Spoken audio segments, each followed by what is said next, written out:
Ya, shalom. Selamat siang saudaraku sekalian, dimanapun berada.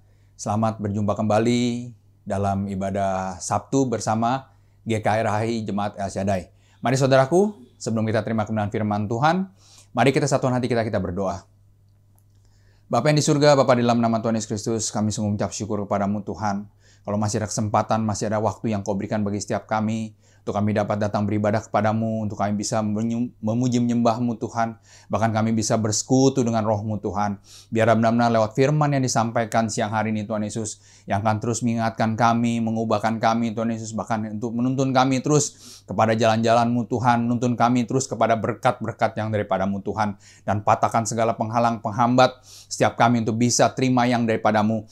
Patahkan semua Tuhan Yesus yang mengganggu, yang mengintimidasi setiap kami, yang mengintimidasi jemaat-Mu Tuhan, yang membuat tidak konsentrasi, yang membuat tidak fokus untuk bisa terima kebenaran firman-Mu, semua diikat, dipatahkan kuasa di dalam nama Yesus. Kau juga yang urapi Tuhan, lidah bibir mulut hamba-Mu ini Tuhan Yesus, yang Kau pakai siang hari ini untuk menyampaikan kebenaran firman-Mu Tuhan. Urapi Tuhan, supaya benar-benar setiap kata kalimat yang keluar, benar-benar yang berasal daripada-Mu Tuhan. Semua yang sia-sia, yang tidak benar, yang tidak kudus, yang tidak berguna, yang tidak menjadi berkat, semua diikat, dipatahkan kuasa di dalam nama Tuhan Yesus. Terima kasih Bapa. Terima kasih Tuhan Yesus, dalam nama Yesus kami mau sambut firman-Mu. Haleluya. Amin. Ya, sekali lagi shalom Bapak Ibu Saudaraku sekalian dimanapun berada. Siang hari ini kita akan membahas kebenaran firman Tuhan dari kitab 2 Raja-Raja, pasal yang keempat. Dari ayat yang pertama sampai ayat yang ketujuh. Saya akan bacakan untuk saudaraku sekalian. Judul perikopnya, minyak seorang janda. Ayat pertama, salah seorang dari istri-istri para nabi mengadukan halnya kepada Elisa sambil berseru, "Hambamu suamiku sudah mati dan engkau ini tahu bahwa hambamu itu takut akan Tuhan. Tetapi sekarang penagih utang sudah datang untuk mengambil kedua orang anakku menjadi budaknya." Jawab Elisa kepadanya, apakah yang dapat kuperbuat bagimu? Beritahukanlah kepadaku apa-apa yang kau punya di rumah. Berkatalah perempuan itu, hambamu ini tidak punya sesuatu apapun di rumah, kecuali sebuah buli-buli berisi minyak. Lalu berkatalah Elisa, pergilah, mintalah bejana-bejana dari luar, daripada segala tetanggamu, bejana-bejana kosong, tetapi jangan terlalu sedikit. Kemudian masuklah, tutuplah pintu sudah engkau, dan anak-anakmu masuk, lalu tuanglah minyak itu ke dalam segala bejana. Mana yang penuh, angkatlah. Pergilah perempuan itu daripadanya, ditutupnyalah pintu sesudah ia dan anak-anaknya masuk, dan anak-anaknya mendekatkan bejana-bejana kepadanya, sedang ia terus menuang. Ketika bejana-bejana itu sudah penuh, berkatalah perempuan itu kepada anaknya, dekatkanlah kepadaku sebuah bejana lagi. Tapi jawabnya kepada ibunya, tidak ada lagi bejana, lalu berhentilah minyak itu mengalir. Kemudian pergilah perempuan itu memberitahukannya kepada Abdialah, dan orang ini berkata, pergilah, jualah minyak itu, bayarlah hutangmu, dan hiduplah dari lebihnya, engkau serta anak-anakmu. Amin. Ya, jadi kalau dari firman Tuhan yang baru kita baca, saudaraku, bahwa hidup ini bisa banyak perubahan. Itu mungkin kalau kita lihat dari perikop ini, saudaraku. Sebelumnya mungkin ibu ini hidup berbahagia dengan suaminya, dengan anak-anaknya. Hidup dalam keadaan yang baik, hidup dalam keadaan yang sukacita, saudaraku sekalian. Tetapi tiba-tiba ajal memanggil suaminya. Lalu suaminya itu pun akhirnya meninggal. Dan ketika meninggal, ada hutang-hutang yang ditinggalkan. Kalau secara dunianya, saudaraku, betapa mungkin sulitnya janda ini, saudaraku. Ketika mengalami kesedihan karena suaminya sudah dipanggil, tetapi malah ada problem yang baru. Gitu, problem yang baru yang harus dihadapi. Bahkan ketika masalah hutang ini tidak diselesaikan, anaknya akan diambil untuk menjadi budak. Jadi zaman dulu memang ketika ada orang mempunyai hutang dan tidak bisa membayar hutang, maka anaknya lah yang akan diambil, gitu, dijadikan budak, gitu. Itu yang terjadi, saudaraku. Jadi betapa sulitnya, betapa kompleksnya juga, saudaraku. Ketika mengalami hal duka cita, tetapi hal duka cita itu tidak menyelesaikan masalah, malah ada masalah baru yang datang menghadang. Jadi kalau dilihat dari firman ini, kenapa kok di sini kan ditulis bahwa hambamu, suamiku sudah mati dan kau ini tahu bahwa hambamu itu takut akan Tuhan. Gitu. Di sini jelas dikatakan bahwa suami dari ibu ini adalah seorang hamba Tuhan. Tetapi seorang yang takut akan Tuhan. Tetapi hamba Tuhan ini mengalami sebuah masalah hutang. Nah, kalau bicara masalah hutang, saudaraku, sebenarnya secara kebenarannya, saudaraku, bahwa ketika kita percaya kepada Tuhan, banyak firman-firman yang mengatakan bahwa ketika kita menjadi seorang yang percaya kepada Tuhan, baik hamba Tuhan maupun jemaat, siapapun itu orang yang percaya Tuhan, sebenarnya kalau dilihat dari banyak firman, itu dikatakan bahwa orang yang percaya kepada Tuhan itu akan meminjamkan. Akan meminjamkan, bukan menjadi peminjam. Artinya sebenarnya secara kebenarannya, Tuhan pasti mencukupkan segala kebutuhan-keperluan orang yang percaya. Gitu. Tapi kalau dikatakan di sini, mengapa hamba Tuhan ini, orang yang takut akan Tuhan ini, akhirnya malah mempunyai masalah hutang? Nah, kalau bicara masalah hutang, saudaraku, banyak latar belakang yang bisa membuat orang itu berhutang. Kalau secara kebenarannya, artinya bukannya ketika kita menjadi yang meminjamkan seperti dalam firman Tuhan, artinya memperbolehkan untuk berhutang. Gitu. Sebenarnya kalau secara kebenarannya, saudaraku, kalau bisa, gitu, kita sebagai orang yang percaya, gitu, maupun orang yang nggak percaya sekalipun, sebenarnya kalau bisa ya jangan berhutang. Kalau bisa, gitu. Bahkan kalau memang mungkin keadaannya mungkin terjepit sekalipun, gitu ya, dan mungkin contohnya misalkan ketika kita mungkin pergi kemana, lalu kita kehabisan uang, lalu kita terpaksa harus ada yang kita butuhkan, lalu kita harus membeli, dan akhirnya kita minjam mungkin kepada teman, kepada saudara, gitu ya, lalu kita pinjam, dan ketika kita pulang, kita sampai rumah, gitu, atau beberapa hari kemudian kita kembalikan, itu masih diperbolehkan. Artinya memang keadaannya memang mendesak dan memang harus, gitu, yang harus memang dibutuhkan, gitu. Lalu misalkan juga contohnya misalkan kita mungkin kalau yang masih berpenghasilan rutin, gitu ya, lalu mengambil kredit, entah mungkin kredit rumah, gitu ya, itu mungkin, atau kredit mobil ya, itu mungkin masih bisa, asal perhitungan juga jelas, perhitungan juga tepat, saudaraku. Gitu. Artinya ada perhitungan-perhitungan, ada kalkulasi-kalkulasi yang kita bisa lakukan, gitu, dengan perhitungan yang tepat. Karena kan memang kalau secara dunianya ya, saudaraku, kalau mungkin kita membeli sebuah rumah kan itu kan memang butuh dana yang besar, gitu. Dan sedangkan kalau mau nunggu sampai punya dana yang besar itu mungkin nggak akan pernah tercukupkan, gitu ya. Artinya kita boleh mengajukan kredit, tapi itu juga dengan perhitungan yang jelas. Artinya mungkin pendapatan kita berapa, lalu berapa pengeluaran kita hari-hari untuk keperluan di rumah, untuk keperluan anak-anak, untuk keperluan keluarga, itu juga kita harus perhitungkan dengan benar. Dan ketika mungkin ada lebih yang bisa kita lakukan untuk mencicil rumah, silakan. Tapi itu pun harus dengan tanggung jawab yang penuh. Harus dengan perhitungan yang pasti. Gitu, supaya memang kita sebagai anak-anak Tuhan, kita tidak mempermalukan Tuhan, saudaraku. Apalagi kalau kita mempunyai kebiasaan ketika berhutang, lalu ketika ditagih hutangnya, malah kita yang lebih galak. Gitu, malah sering orang sudah banyak bilang, gitu ya, sudah banyak kesaksian. Waktu minjamnya baik-baik, gitu kan. Tetapi begitu ditagih malah lebih galak dari yang punya hutang. Gitu kan. Nah, ini yang kita harus pelajari. Artinya kita malah mempermalukan Tuhan. Gitu. Dengan perbuatan kita artinya mempermalukan Tuhan, saudaraku. Apalagi kalau kita punya hutang dan kita nggak bayar. Itu yang lebih mempermalukan lagi kita sebagai orang Kristen, sebagai orang yang percaya. Kita mempermalukan Tuhan kita. Pada akhirnya orang akan melihat, mana katanya Tuhan kamu Tuhan yang hebat. Mana Tuhan kamu katanya yang mencukupkan semua kebutuhan. Semuanya akan ditambahkan kepadamu.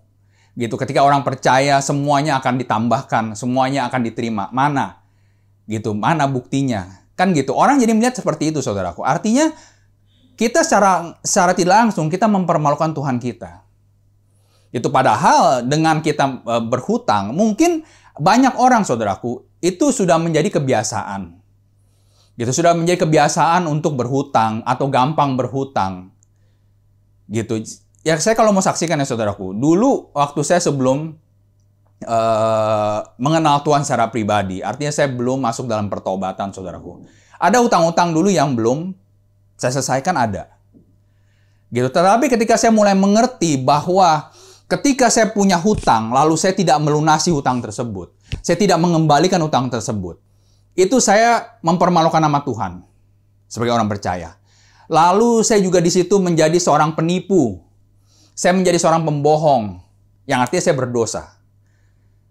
Ketika kita berdosa, siapakah Bapa kita, saudaraku? Dalam kitab Yohanes dikatakan bahwa bapa segala pendusta adalah iblis. Jadi ketika kita berbohong, ketika kita menipu, ketika kita tidak melunasi hutang, kita adalah anaknya iblis. Bapa kita itu iblis, bukan Tuhan. Gitu. Jadi ketika saya mengerti akan hal itu, saudaraku, ketika saya tahu firman itu, saudaraku, saya menyelesaikan semua. Saya hubungin teman-teman saya yang dulu saya punya hutang. Saya hubungin satu persatu, saudaraku. Saya telepon, maaf ya, dulu saya punya hutang gini-gini, dulu saya belum bisa bayar, dan sekarang saya mau bayar. Itu saya selesaikan semua, saudaraku. Semua saya hubungin satu persatu. Saya selesaikan. Supaya hidup saya bisa berkenan kepada Tuhan satu. Artinya saya lepas dari dosa. Saya bertanggung jawab. Dan kedua, orang juga yang melihat secara dunia, itu juga melihat bahwa orang ini bertanggung jawab untuk hutangnya. Jadi ini memang sebuah dosa yang memang harus diperjuangkan. Karena banyak orang juga, saudaraku ya, ketika dia punya hutang, dia datang ke gereja. Doain saya Pak Pendeta, doain saya Bu Pendeta. Saya punya hutang gini. Oke, kita doakan. Jadi roh hutangnya itu kita doakan. Dan ketika didoakan dalam nama Yesus, saya percaya, saudaraku, roh itu keluar, pasti lepas. Karena nama Yesus, nama yang berkuasa. Pasti. Tetapi secara dagingnya ini, saudaraku, ketika diperhadapkan kembali, apakah kita bisa menguasai diri? Apakah kita bisa mengontrol diri kita untuk tidak berhutang lagi? Di tengah keadaan-keadaan yang menghimpit, di tengah-tengah kebutuhan yang mendesak. Gitu. Itu yang harus kita pelajari, itu yang harus kita sikapi. Supaya kita mengerti, kalau memang kelemahan kita seperti ini, mungkin kelemahannya ini memang orang yang cenderung berhutang. Gitu, orang yang suka untuk berhutang. Dan orang yang suka menganggap enteng ketika berhutang itu, ya gampang lah. Nanti juga saya pasti bisa bayar. Gitu. Orang yang bersifat seperti ini, kebiasaan seperti ini, itu kan secara dagingnya juga harus dilawan, saudaraku. Artinya harus perjuangkan terus untuk tidak berhutang lagi. Kalau enggak, yang sini berhutang, lalu dia berhutang lagi dengan yang lain. Gitu. Dan itu terus berlanjut terus sampai kapan selesainya, saudaraku? Nggak akan bisa selesai, saudaraku. Dan saya juga pengalaman dari keluarga saya juga, saudaraku. Ketika saya mulai masuk dalam pertobatan, ketika saya mulai sungguh-sungguh hidup dalam Tuhan, itu bukan hanya utang pribadi saya aja, saudaraku. Jadi ada juga keluarga, utang keluarga juga ada. Gitu. Tetapi ketika kita sudah tahu bahwa kita tidak boleh berhutang, gitu, karena hutang itu bersifat menjerat, kita berjuang tidak akan berhutang, segimanapun keadaannya kita bertahan tidak akan berhutang. Gitu, kita terus bertahan tidak akan berhutang. Mau gimana ya udah, kau ditagih. Gitu ya, bahkan debt collector datang ke rumah nagih gitu karena utang-utang kartu kredit. Itu datang ke rumah, kita hadapi aja ya, nanti kita akan lunasi. Gitu. Artinya kita bertahan terus tetap untuk tidak berhutang. Dan puji Tuhan, saudaraku, Tuhan itu tidak pernah mengecewakan bagi orang yang mau percaya, saudaraku. Dan banyak mujizat-mujizat terjadi, saudaraku. Banyak mujizat terjadi, lalu satu persatu itu hutang diselesaikan. Hutang itu benar-benar Tuhan bereskan, saudaraku. Benar-benar Tuhan selesaikan. Jadi di sini, saudaraku, untuk poin yang pertama, saudaraku, ketika kita mau melakukan kebenaran firman Tuhan, Tuhan itu nyata, saudaraku. Tuhan itu benar-benar nyata. Gitu. Layak untuk kita percaya, layak untuk kita sembah. Karena firman ini tidak pernah berkata bohong. Firman ini tidak pernah berkata dusta. Semua pasti digenapi. Dan semua itu benar-benar nyata bagi kita yang mau percaya. Amin ya, saudaraku. Ini poin yang pertama, saudaraku. Jadi kita harus membiasakan diri gitu untuk bisa melawan secara dagingnya juga. Kalau ada kita punya sifat-sifat yang karakter seperti ini. Bertahan, saudaraku. Tapi ada juga kadang-kadang orang yang bertahannya itu cuman, ya saya bertahan gitu, untuk tidak berutang gitu. Tapi kelakuannya juga masih mungkin dosa-dosa yang lain masih dikerjakan. Gitu. Mungkin dosa yang berutang ini enggak, tapi kalau dosa yang lain enggak dikerjakan ya sama aja, saudaraku. Gitu. Jadi sebenarnya setiap dosa itu kan mendatangkan maut. Firman Tuhan katakan. Setiap dosa itu menghambat, menghalangi tangan Tuhan untuk bekerja. Gitu. Menghambat, menghalangi Tuhan untuk mendengar doa-doa kita. Jadi ketika mungkin kita nggak berutang, kita bertanya, Tuhan saya nggak mau berutang. Tapi dosa yang lain jalan terus. Mungkin marah-marah, mungkin masih emosi, gitu ya. Masih, ya semua dosa-dosa yang lain masih dikerjakan. Sama aja, mana bisa. Jadi, istilahnya, bisa mendapatkan jawaban-jawaban doa kita. Gitu. Jadi memang itu harus saling mendukung. Semua yang bersifat dosa, kita tinggalkan, saudaraku. Dan percaya, ketika kita meninggalkan, Tuhan akan turun tangan. Amin. Ya, jadi ini yang poin nomor 1, saudaraku. Harus ada perjuangan juga. Ya. Lalu di ayat yang selanjutnya, saudaraku. Ayat yang kedua ya. Jawab Elisa kepadanya, apakah yang dapat kuperbuat bagimu? Beritahukanlah kepadaku apa-apa yang kau punya di rumah. Berkatalah perempuan itu, hambamu ini tidak punya sesuatu apapun di rumah kecuali sebuah buli-buli berisi minyak. Nah, di sini, saudaraku, istri dari hamba Tuhan ini, janda ini, saudaraku, itu datang kepada Elisa. Memohon pada Elisa, memohon pada hamba Tuhan untuk membantu menyelesaikan masalah yang dihadapinya, saudaraku. Jadi kalau dilihat di sini kan, saudaraku, dikatakan bahwa beritahukanlah kepadaku apa-apa yang kau punya di rumah. Gitu. Jadi apa yang janda ini punya di dalam rumah, saudaraku, itu yang Elisa tanyakan. Jadi mungkin sama juga dengan saudaraku. Ketika kita punya masalah, kita punya problem, lalu kita datang pada Tuhan, saudaraku. Tuhan itu memberkati dengan apa yang ada pada kita, saudaraku. Sekecil apapun yang kita punya, itu bisa Tuhan pakai untuk menjadi berkat. Kalau dilihat di sini, saudaraku, di sini janda ini hanya mempunyai sebuah buli-buli berisi minyak. Kalau buli-buli itu seperti kendi gitu, saudaraku, seperti guci. Dan gucinya bukan yang tinggi seperti orang gitu, enggak. Guci kecil itu dibilang buli-buli. Kendi yang kecil itu buli-buli. Gitu. Jadi ini yang dia punya, saudaraku. Gitu. Dan kalau kita lihat pada akhirnya, saudaraku, lewat buli-buli inilah gitu, semua masalahnya bisa terselesaikan. Jadi kadang-kadang Tuhan itu tidak melihat yang besar, tidak melihat mungkin yang banyak yang kita punya, saudaraku. Tetapi apa yang kita punya sedikit aja, saudaraku. Dan ketika kita mau menyerahkan itu kepada Tuhan, itu yang Tuhan ubah menjadi berkat. Sekarang kalau posisinya namanya juga seorang janda, saudaraku. Di tengah masalah hutang. Gitu. Apa yang mau kita harapkan, saudaraku? Kalau kita sebagai hamba Tuhan, saudaraku, kita melayani orang, kita melayani jiwa-jiwa, saudaraku. Kalau kita lihat, saudaraku, keadaannya aja sudah susah.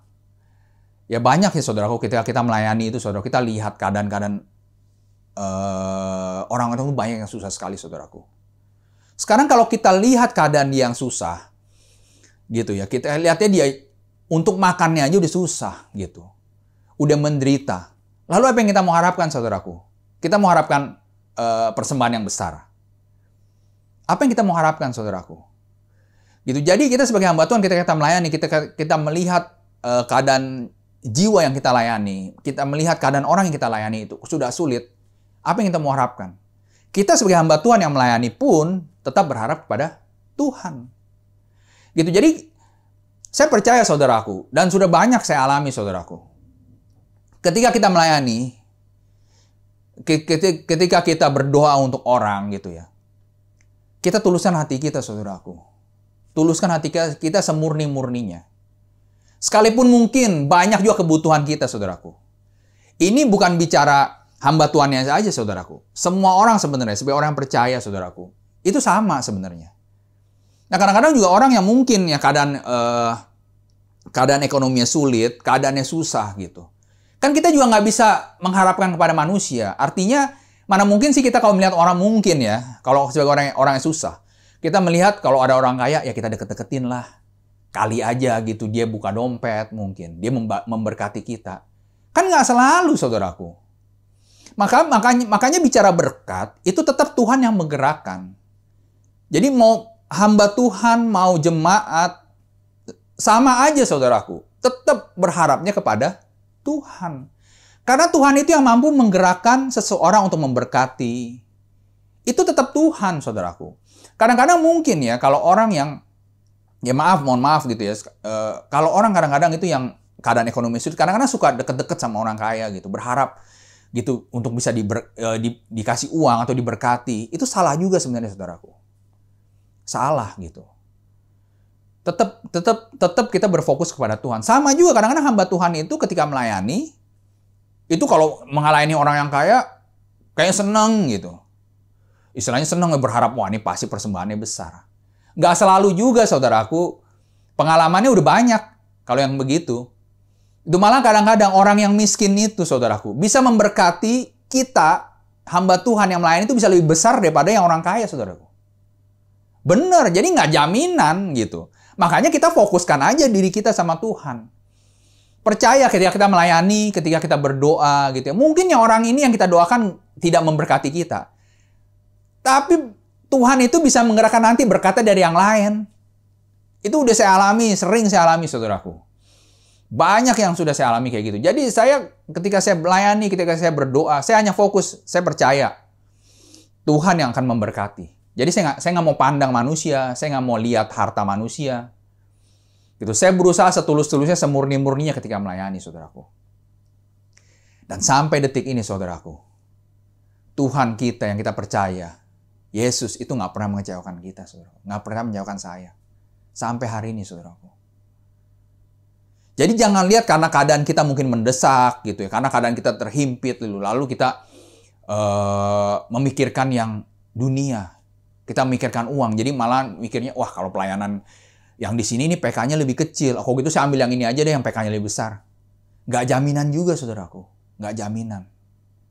Makanya balik lagi, ini perlu memang mungkin pengaturan yang tepat, cara penggunaan uang yang tepat. Karena kadang-kadang banyak orang itu terjebak akhirnya kesulitan, mungkin terjebak dalam hutang-hutang karena memang pengelolaan uangnya itu mungkin kurang tepat.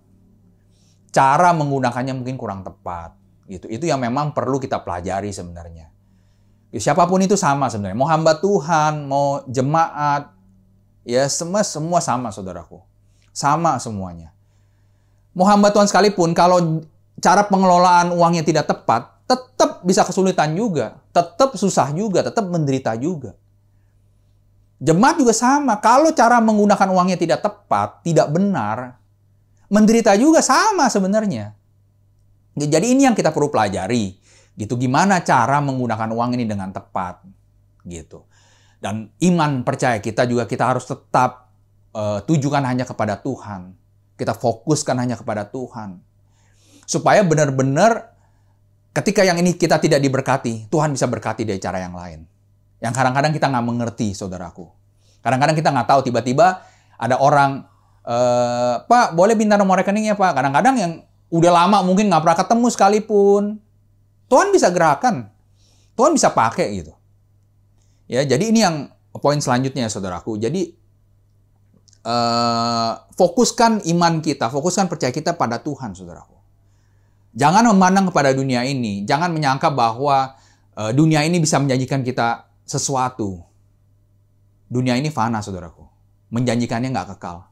Hanya Tuhan yang bisa menjanjikan segala sesuatu yang kekal. Makanya dari itu, carilah dahulu kerajaan Allah dan kebenaran, maka semuanya akan ditambah-tambahkan kepadamu. Itu benar.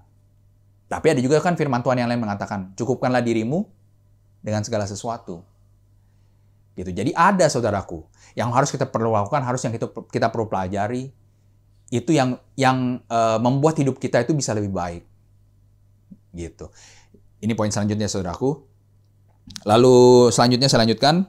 Lalu berkata Elisa, pergilah, mintalah bejana-bejana dari luar, daripada segala tetanggamu, bejana-bejana kosong, tetapi jangan terlalu sedikit. Ya saudaraku, nah ini di ayat yang selanjutnya ini, pergilah, mintalah bejana-bejana dari luar, daripada segala tetanggamu, bejana-bejana kosong.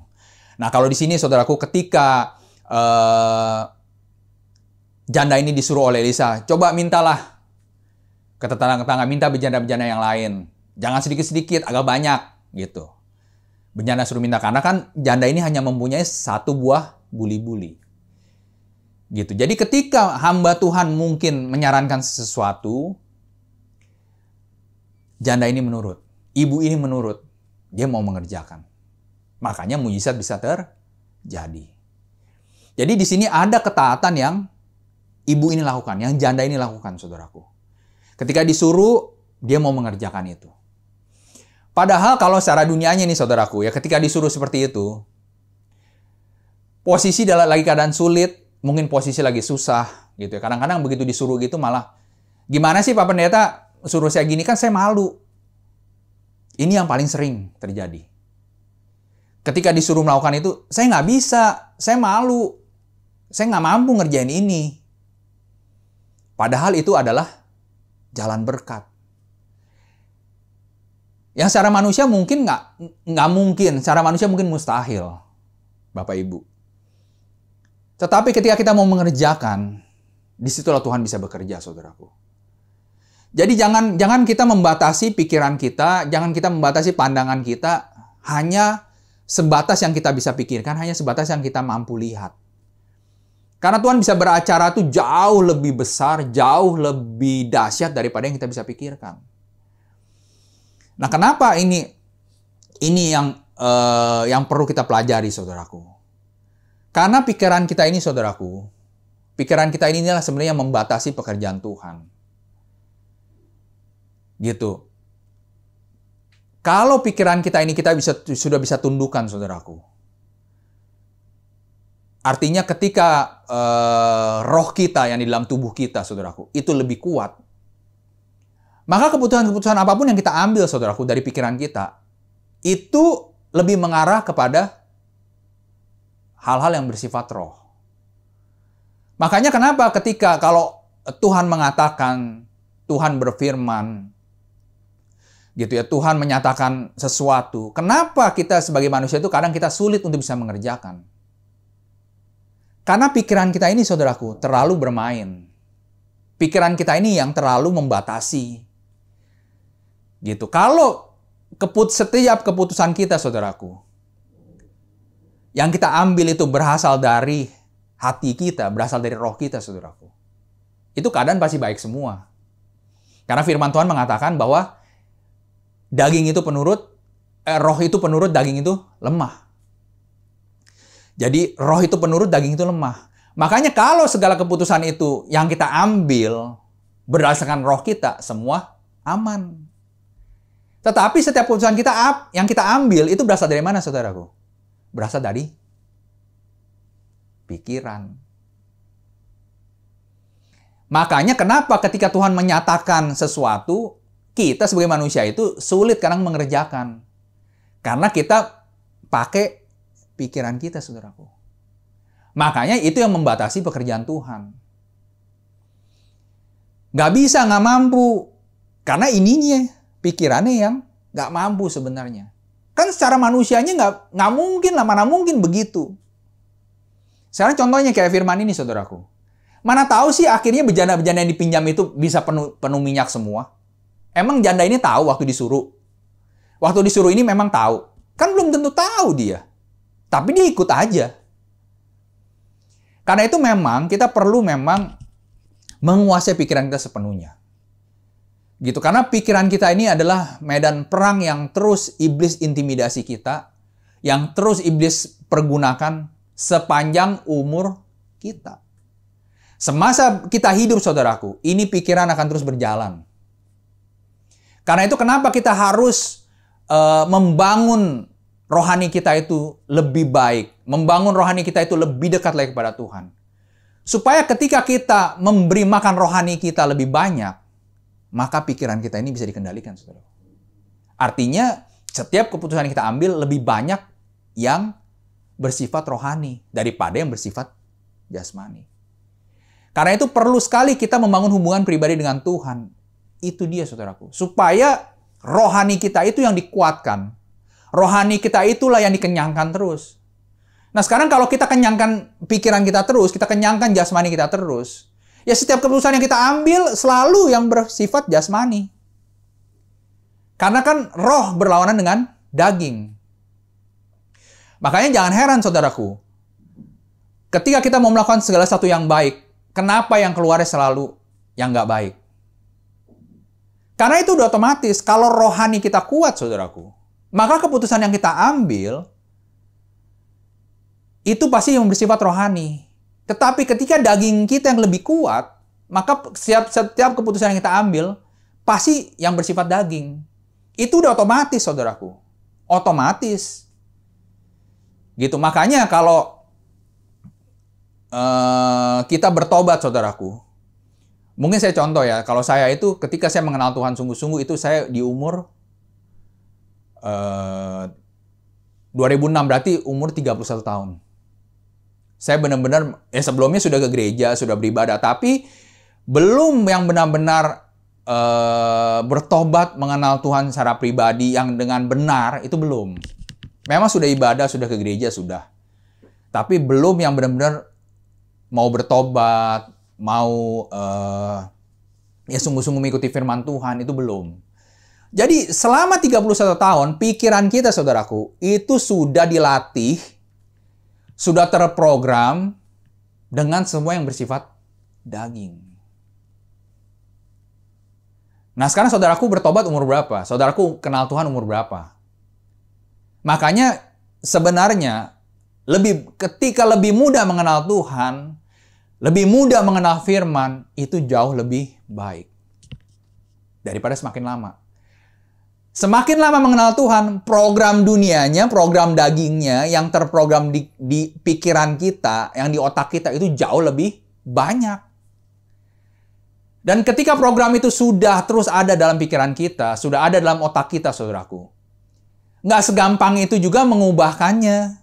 Itu perlu dihancurkan dengan firman Tuhan itu yang jauh juga lebih lama.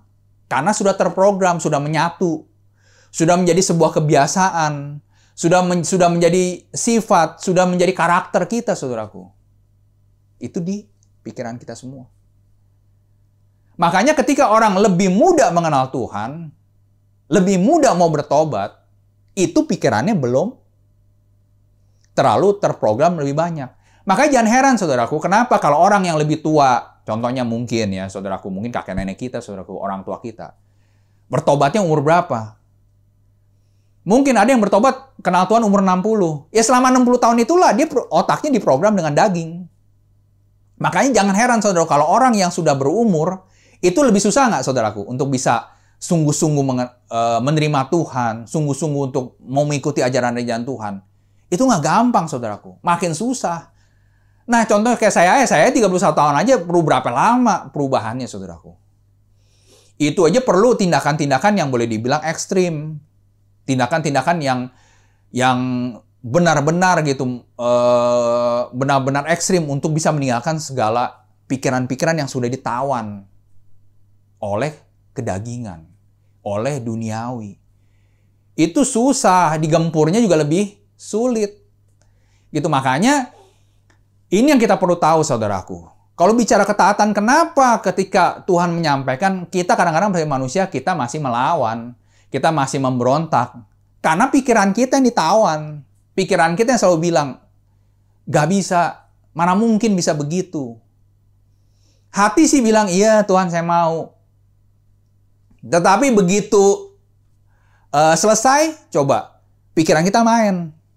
Enak aja, misalnya contoh ya saudaraku, misalkan kita disuruh mengampuni aja. Firman Tuhan kan bilang kan, kalau kita mengampuni, dosa kita juga diampuni.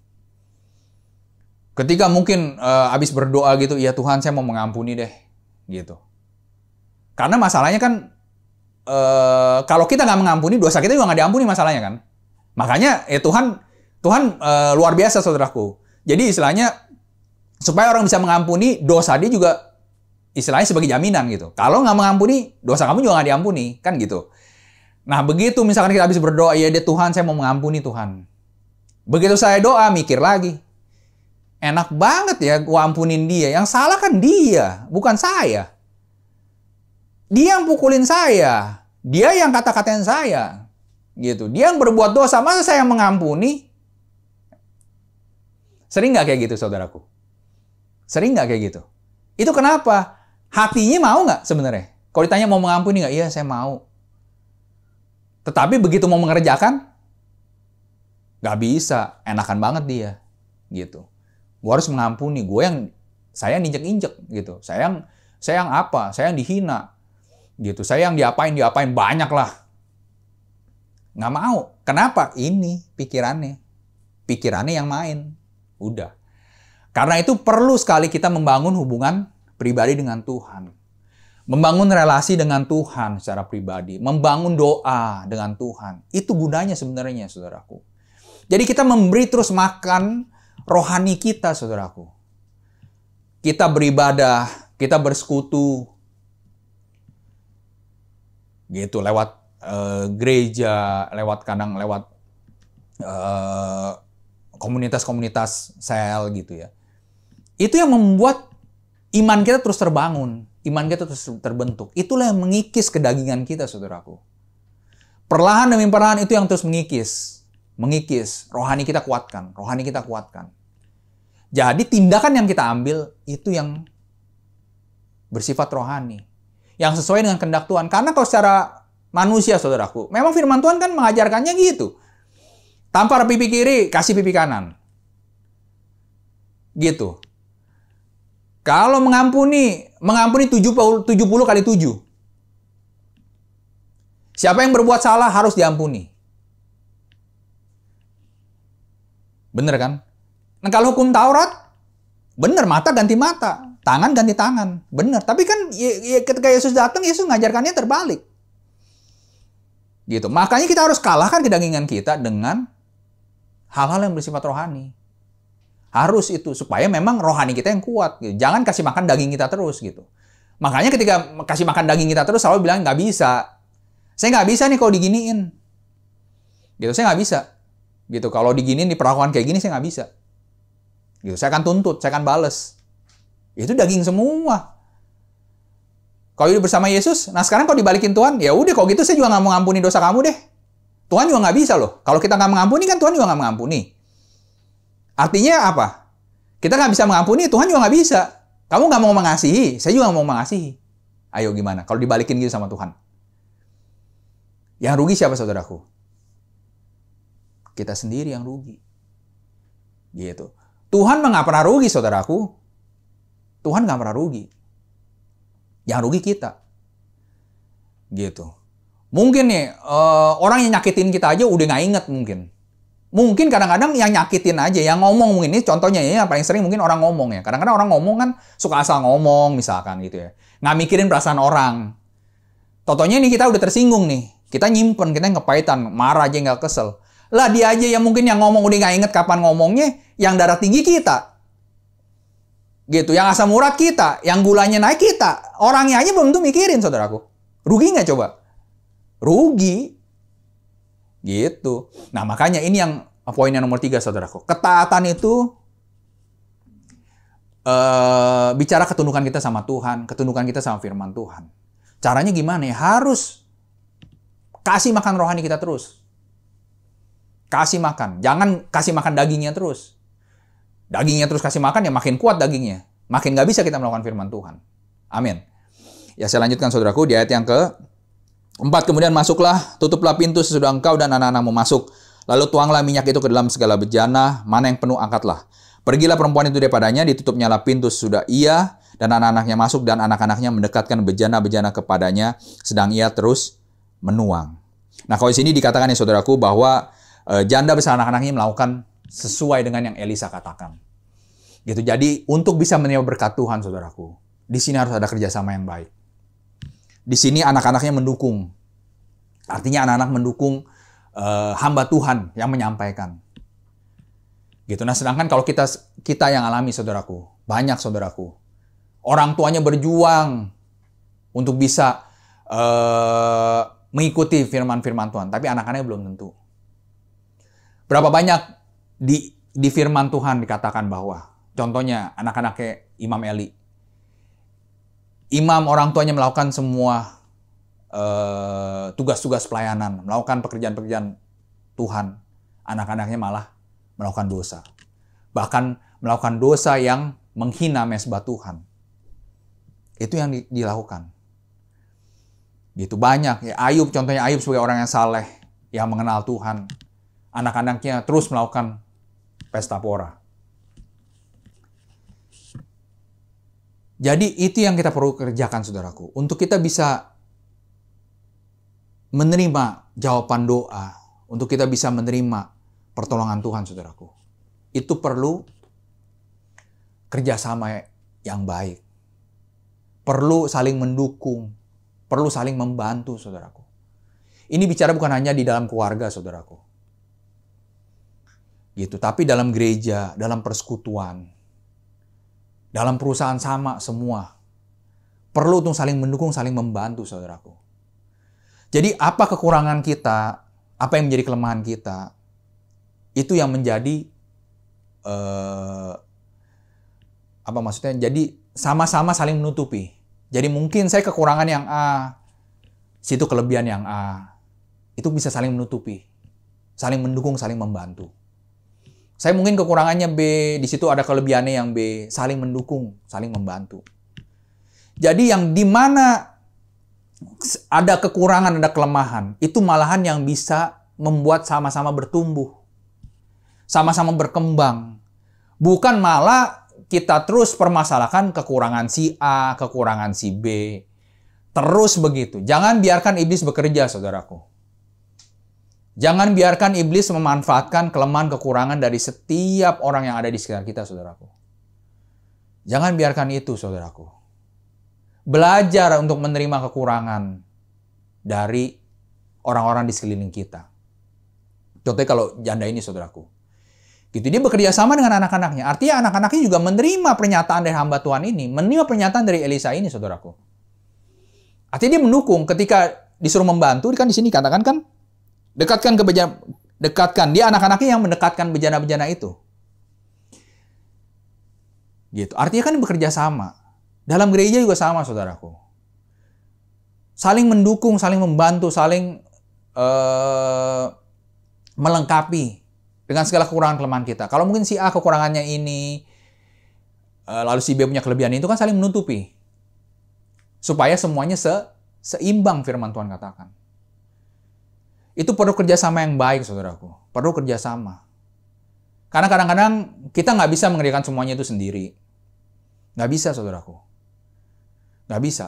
Jadi perlu, makanya kita kalau dalam pelayanan pun, ya dalam gereja, ya dalam persekutuan, itu kita punya tim biasanya.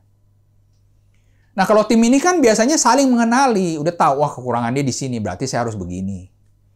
Gitu. Jadi jangan mau, gitu, kalau iblis itu selalu tuh mengingatkan kita, selalu memperlihatkan kita segala kekurangan, kelemahan yang ada di sekeliling kita. Kalau kayak gitu, saudaraku, nggak akan bisa. Sulit sekali kita untuk bisa menerima janji Tuhan. Sulit sekali untuk kita bisa menerima jawaban doa kita. Itu sulit, saudaraku. Susah. Karena mata kita memandang hanya kepada kekurangan orang lain. Hanya memandang pada kelemahan orang lain. Kita nggak lihat kelebihannya. Makanya, kalau saya pribadi gitu ya, kalau misalkan dalam keluarga, dalam rumah tangga, dalam pelayanan, gitu istilahnya, belajar terima kekurangan orang lain. Gitu, belajar mengerti kekurangan orang lain.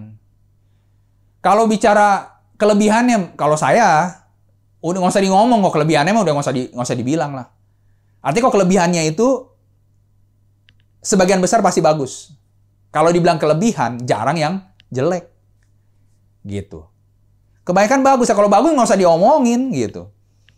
Nah sekarang kekurangannya ini yang harus kita terima. Gimana caranya supaya kita bisa mendukung, supaya orang ini juga bisa berubah, orang ini bisa bertobat gitu. Dari segala kelakuannya mungkin yang jelek. Atau mungkin sifat, karakter, kebiasaannya itu yang jelek. Gimana caranya? Gitu ya, itu dia. Kalau kita merasa kita satu tim dalam Tuhan, kita sama-sama sebagai orang yang percaya, ya kita belajar, saudaraku, untuk terima kekurangan ini. Sambil kita nasihati, sambil kita bersama-sama gitu, memberikan semangat, supaya orang ini bisa berubah.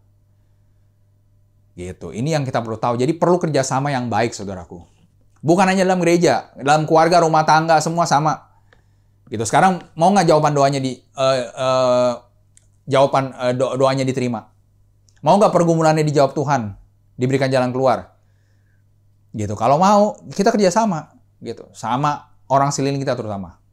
Ya kalau kita dalam keluarga, ya sama istri, sama anak-anak, gitu, atau sama suami, sama anak-anak. Nah, itu yang kita harus perlakukan.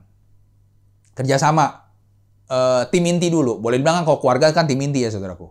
Ada tim inti. Baru nanti dengan saudara-saudara sekalian dalam lingkup yang lebih besar.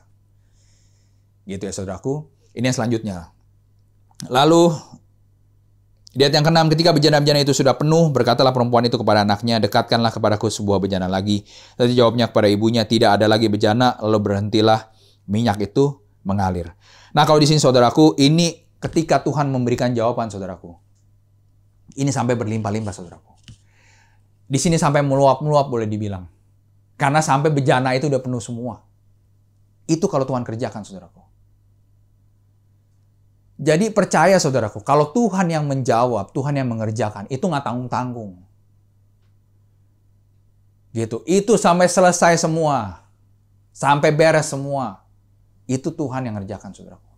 Bahkan sampai melimpah-limpah. Gitu, saudaraku.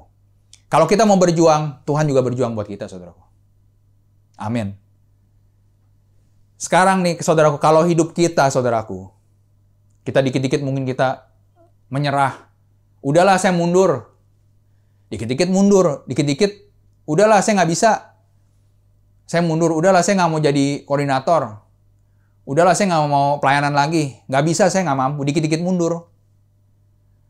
Kita nggak mau berjuang, saudaraku. Dikit-dikit nyerah. Ya Tuhan juga bisa nyerah, saudaraku. Sama. Sekarang kalau Tuhan nih, waktu dia pikul kayu salib. Aduh, udah saya nyerah deh. Saya nggak mau nih. Nggak kuat saya. Saya mikul salib segede ini. Sejauh ini. Sambil dipukulin lagi. Terus Tuhan bilang, yaudah saya nyerah. Tuhan, saya nggak... Bapak. Kan Tuhan Yesus ya. Tuhan Yesus manggil Bapak kan. Bapak, saya menyerah. Saya nggak bisa ngerjain ini semua. Terus apa yang terjadi dengan kita, saudaraku? Kalau kayak gitu. Selesai kita semua. Bener nggak? Kalau kitanya menyerah, dikit-dikit menyerah, itu mah belum Kristen sejati. Kalau kayak gitu. Dikit-dikit menyerah, dikit-dikit undur. Ya iblisnya seneng, udah mundur aja. Jangan kerjain itu, ngapain kerjain itu terus, diomel-omelin lagi. Ya kalau Tuhan kan sambil dipukulin. Nah kalau kita kan diomel-omelin. Ini salah, dikit-dikit salah, terus mundur. Udahlah, saya mundur, saya nggak mau ngerjain ini. Gitu. Apa yang terjadi, saudaraku? Bisa terima jawaban doa? Ya nggak akan bisa. Orang belum juga istilahnya nyelesain apa-apa, udah mundur. Udah nyerah. Kalau Tuhan nyerah sama kita, saudaraku, selesai. Kita semua juga selesai, saudaraku. Siapa yang mau menebus dosa kita, saudaraku? Kalau Tuhan nyerah kemarin. Waktu Tuhan Yesus mikul salib itu terus nyerah, siapa yang mau nanggung dosa kita, saudaraku? Siapa? Nggak ada, masuk neraka semua kita. Tapi Tuhan nggak pernah menyerah. Nah sekarang, saudaraku mau nyerah atau enggak sekarang? Mungkin keadaan sulit, saudaraku. Mungkin keadaan juga nggak mudah. Tetapi percaya, saudaraku, kalau kita terus mengerjakan, Tuhan bisa berkati berlimpah-limpah, saudaraku. Sampai meluap-luap. Keadaan mungkin susah, keadaan mungkin sulit. Tetapi Tuhan bisa memberkati berlimpah-limpah. Ini kan dia udah nggak punya bejana. Awalnya cuma punya buli-buli. 1. Sampai bejananya meluap-luap. Sampai penuh semua. Bener kan? Ini Tuhan, saudaraku. Ya jadi, ini poin yang selanjutnya, saudaraku. Terus kerjakan kebenaran dalam hidup kita. Meskipun susah, meskipun sulit, berjuang, kerjakan terus. Gitu. Kadang-kadang kalau dibilang berjuang, cuma ngomongnya doang berjuang. Kadang ada juga yang suka bilang ini kan proses, Pak Pendeta, proses. Ya proses, tapi dikerjain. Jangan cuma ngomong proses doang. Ngomong proses doang yang nggak dikerjain sama aja. Kerjain terus. Lalui proses-proses itu. Maka Tuhan akan memberkati kita berlimpah-limpah. Amin. Lalu lihat yang terakhir ya, saudaraku. Kemudian pergilah perempuan itu memberitahukannya kepada abdi Allah, dan orang ini berkata, pergilah, jualah minyak itu, bayarlah hutangmu dan hiduplah dari lebihnya engkau serta anak-anakmu. Ini ayat yang terakhir ya saudaraku. Ketika kita sudah diberkati Tuhan, ketika kita sudah menerima berkat dari Tuhan, ini perlu konsekuen, perlu dikerjakan. Artinya gini saudaraku, banyak orang ketika sudah menerima jawaban doanya, itu belok meleset. Waktu berdoa, ya Tuhan, saya nyerah deh Tuhan. Saya mau gini, gitu. Tetapi begitu diberkati, belok. Nggak konsekuen itu artinya. Nggak sesuai dengan doa awalnya. Gitu. Makanya ketika kita berdoa, itu kita juga berdoa harus benar-benar. Dan ketika kita sudah menerima jawaban doa kita, konsekuenlah kita lakukan. Nah, seperti ibu ini kan, begitu dia menerima berkat, saudaraku. Dia menerima minyak-minyak itu. Hamba Tuhan mengatakan apa? Pergilah, jualah minyakmu dan bayar utangmu. Jangan begitu kita terima berkat, jangan kita udah terima uangnya gitu, malah sayang juga ya. Itu kalau misalkan udah terima berkat nih misalkan, pas mau bayar perpuluhan mikir, waduh perpuluhannya gede juga ya ternyata ya. Misalkan kita mungkin dapat duit 100 juta. Begitu bayar perpuluhan 10 juta, gede juga ya. Lah, awalnya doanya nggak begitu. Nah sekarang kan tanggung jawabnya ada, saudaraku. Kan ada bicara hak, ada kewajiban. Nah kalau bicara kita perpuluhan, itu kan haknya Tuhan. Nah sekarang kalau saudaraku nggak mau bayar perpuluhan, itu sama aja dengan mencuri punyanya Tuhan. Jadi harus konsekuen ketika kita menerima berkat, ya kita bayarlah yang menjadi haknya siapapun itu gitu. Kalau memang ada haknya Tuhan, kita bayar haknya Tuhan. Gitu. Misalnya kita punya hutang, ya kita bayar haknya orang itu. Kita kembalikan hutang kita. Kita bayar.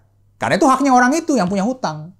Jadi harus konsekuen, saudaraku. Jangan begitu udah terima berkat, jadi belok lagi. Itu yang membuat orang banyak susah akhirnya. Udah diberkati nih. Udah bisa terima jawaban doa nih. Belok. Begitu terima jawaban, lupa. Begitu waktu punya masalah, ya Tuhan, saya mau gini misalkan. Saya mau gini. Banyak lah kadang-kadang janji-janji manusia kan sering kayak gitu. Begitu dia terima, lupa deh. Begitu waktu masih bergumul, wah, doa malam datang. Doa malam dulu itu jam 11, saudaraku, doanya. Gitu. Doa jam 11 sampai kadang-kadang jam 3, jam 4 datang. Padahal orang kerja loh saudaraku, bukannya orang istilahnya nggak kerja gitu ya, orang kerja. Datang, kan tidur cuma sebentar tuh, kadang jam 3 baru selesai kan, jam 3 baru selesai, doa tidur sebentar kan udah harus berangkat kerja. Itu datang, begitu udah terima jawaban doanya, bye-bye. Nggak ikut-ikut doa lagi. Gitu kan, ketika waktu ini, wah terus ibadah, datang, begitu dia diberkati, bye-bye, tinggal lagi. Lupa. Nah, gimana kita bisa diberkati terus, saudaraku? Gimana kita bisa konsisten terima berkat? Gitu, baru istilahnya Tuhan kasih sedikit aja udah lupa. Gitu, makanya kan ada pepatah mengatakan jangan lupa kacang akan kulitnya. Gitu. Itu jangan lupa, saudaraku. Ini banyak orang yang kayak gitu, saudaraku. Akhirnya berkatnya juga nggak konsisten. Berkatnya naik, turun. Kadang-kadang berkatnya udah naik. Habis itu lupa, turun. Nah, kalau bisa berkatnya naik lagi, saudaraku. Kalau nggak naik-naik lagi, gimana, saudaraku? Susah.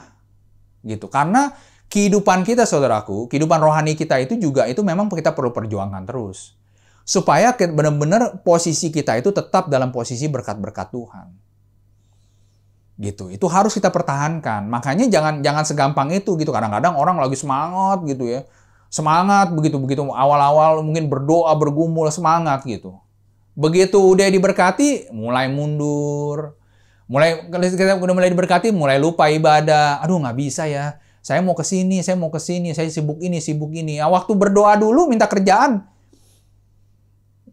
Minta kerjaan sungguh-sungguh karena memang dulu karena nggak ada kerjaan akhirnya ibadah terus. Kan gitu. Begitu dapat kerjaan lupa. Aduh, saya nggak bisa ibadah, susah banget. Ini waktunya nggak ada, saya harus ke sini gitu. Ini artinya orang yang nggak konsekuen, orang yang nggak konsisten. Gitu. Itu yang membuat berkat-berkat kita nggak bisa terus bertahan, saudaraku. Ya, ini firman Tuhan siang hari ini, saudaraku. Ya, banyak poin-poin yang bisa didapat, gitu ya. Biarlah benar-benar setiap firman ini, saudaraku, benar-benar bisa mengingatkan kita, mengubahkan kita, saudaraku, untuk kita bisa diberkati lebih lagi, untuk kita bisa konsisten untuk bisa terima berkat yang dari Tuhan. Amin. Mari kita berdoa, saudaraku. Kami mengucap syukur padamu, Bapa, untuk kebenaran firman-Mu yang sudah Kau taburkan siang hari ini, Tuhan. Jangan biarkan, Tuhan Yesus, hati kami menjadi hati yang berbatu-batu. Jangan biarkan hati kami, Tuhan Yesus, menjadi tanah yang keras, Tuhan. Tapi biarlah benar-benar, Tuhan, hati kami, Tuhan Yesus, benar-benar hati yang lembut, Tuhan Yesus. Menjadi tanah yang lembut, Tuhan. Tanah yang gembur, Tuhan, untuk setiap firman yang disampaikan siang hari ini, Tuhan. Supaya benar-benar setiap firman yang ditabur siang hari ini, Tuhan, benar-benar dapat tertanam, berakar, bertumbuh, bahkan berbuah-buah lebat dalam hidup kami, Tuhan. Kami percaya, Tuhan, tangan kasih-Mu tidak pernah meninggalkan kami, Tuhan. Kami yang kadang-kadang meninggalkan-Mu, Tuhan. Kami yang kadang-kadang berbelok daripada-Mu, Tuhan. Tapi biarlah benar-benar, Tuhan, Roh Kudus-Mu terus memampukan kami untuk bisa terus bertahan. Roh Kudus-Mu yang terus bekerja bagi setiap kami untuk bisa terus, Tuhan Yesus, dalam kebenaran-Mu, Tuhan. Jangan biarkan iblis melemahkan kami, jangan biarkan iblis mengintimidasi kami, Tuhan, untuk membuat kami jauh daripada-Mu di dalam nama Tuhan Yesus Kristus. Terima kasih, Bapa. Terima kasih, Tuhan Yesus, untuk kasih setia-Mu, untuk berkat-berkat-Mu lewat firman-Mu siang hari ini, Tuhan. Dan Engkau juga yang memberkati persembahan kami, Tuhan. Apapun persembahan yang kami bawa ke hadapan-Mu, Tuhan, biarlah tangan kasih-Mu menguduskan, menyucikan, memberkatinya, Tuhan. Bahkan Kau akan membalas yang berlipat-lipat kali ganda, Tuhan. Dan untuk tangan-tangan yang belum bisa memberi, Tuhan, lawat dalam nama Yesus, sampai mereka bisa memberi di dalam nama Yesus. Dan Kau juga yang tuntun, Kau yang bimbing, Tuhan, supaya setiap persembahan ini benar-benar bisa dipakai, digunakan untuk mempermuliakan nama-Mu, untuk memperluas, memperlebar kerajaan-Mu di muka bumi ini. Terima kasih, Bapa. Kami serahkan Tuhan, ibadah ini sepenuhnya ke dalam tangan kuasa-Mu, Tuhan. Dan kami mau berdoa, Bapa kami bersama-sama. Bapa kami yang di surga, dikuduskanlah nama-Mu, datanglah kerajaan-Mu. Jadilah kehendak-Mu di bumi seperti di surga. Berikanlah kami pada hari ini makan kami yang secukupnya. Dan ampunilah kami akan kesalahan kami, seperti kami juga mengampuni orang yang bersalah pada kami. Dan janganlah membawa kami ke dalam pencobaan, tapi lepaskanlah kami dari yang jahat. Karena Engkau yang punya kerajaan dan kuasa dan kemuliaan sampai selama-lamanya. Amin. Mari saudaraku, kita angkat tangan kita untuk terima doa berkat. Terimalah berkat, rahmat, anugerah, damai sejahtera, sukacita dari Allah Bapa, dari Tuhan kita Yesus Kristus, serta penyertaan Roh Kudus-Nya, yang senantiasa menjaga, menuntun, membimbing, juga melindungi hidup kita mulai dari saat ini sampai selama-lamanya. Yang percaya, terimalah dan katakan, amin. Ya, demikian ibadah kita siang hari ini. Sampai jumpa di ibadah kita yang lain bersama GKI Jemaat El Shaddai. Shalom, Tuhan Yesus memberkati.